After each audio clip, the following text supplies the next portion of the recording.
నమస్తే టిఆర్ నిజం. నేను మీ తాళ్ళపల్లి రమేష్. ఇంకో విషయాన్ని కూడా మేము ముందుకు తెస్తాను. నిన్న ముఖ్యమంత్రి గారు ఒక విషయాన్ని చెప్పిండ్రు. అదేంటంటే ఎవరైనా కూడా పారదర్శకంగా పనిచేయాల్సిన అవసరం ఉంటుంది.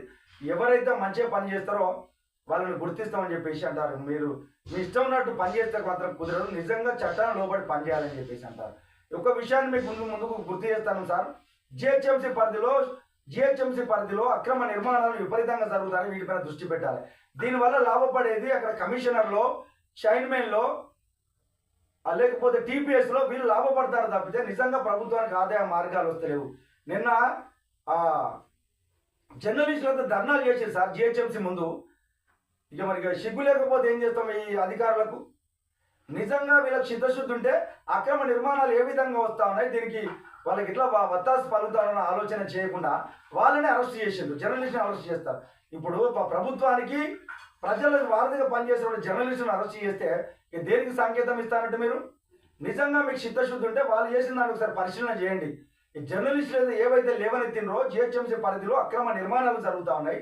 దీనికి సంబంధించినటువంటి అధికారులంతా ఏం చేస్తూ ఉన్నారు, దీనికి సంబంధించిన విజిలెన్స్ వాళ్ళు ఏం చేస్తూ ఉన్నారని చెప్పేసి వాళ్ళు ధర్నా కార్యక్రమం చేస్తే వాళ్ళని అరెస్ట్ చేసి పోలీస్ స్టేషన్లో వేసిండ్రు. సిగ్గు ఉండాలి కదా. ఎందుకంటే ఈ అధికారులకు సిగ్గు లేక కనీసం పట్టించుకున్నట్టు అది లేక వాళ్ళు జేబులు నింపుకొని ఆర్థికంగా బలం వాళ్ళ యొక్క కుటుంబాల పైన, వాళ్ళ యొక్క ఇళ్ల పైన దాడులు చేయండి. మీరు వాళ్ళ ఆస్తులు ఏ విధంగా ఉన్నాయో తెలిసిపోతుంది. ఇప్పటికైనా జిహెచ్ఎంసీ పరిధిలో ఉన్నటువంటి అధికారులు, కమిషనర్లు కానీ, టీపీఎస్లు కానీ, తన సంబంధిత పై అధికారులు కానీ ఏం చేస్తారో ఒకసారి ఆలోచన చేయాలని చెప్పేసి టీఆర్ఎస్ గుర్తు చేస్తాను.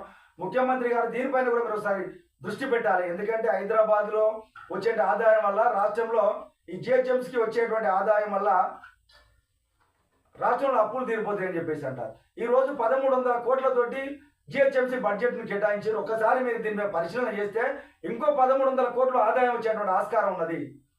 అసలు దృష్టి పెట్టండి. అక్రమ నిర్మాణాల పైన కూడా చేయకపోతే దీన్ని ఉపేక్షిస్తూ ఉంటే అవినీతి అధికారులు ఎక్కువైతే ఉంటారు. ప్రభుత్వ ఆదాయానికి గండిపడతా ఉంటుంది. వీళ్ళు ప్రభుత్వానికి వారధిగా పనిచేయాల్సిన అధికారులు వాళ్ళ జేబులలో డబ్బులు నింపుకోవడానికే వాళ్ళ టైం కేటాయిస్తూ ఉన్నారు.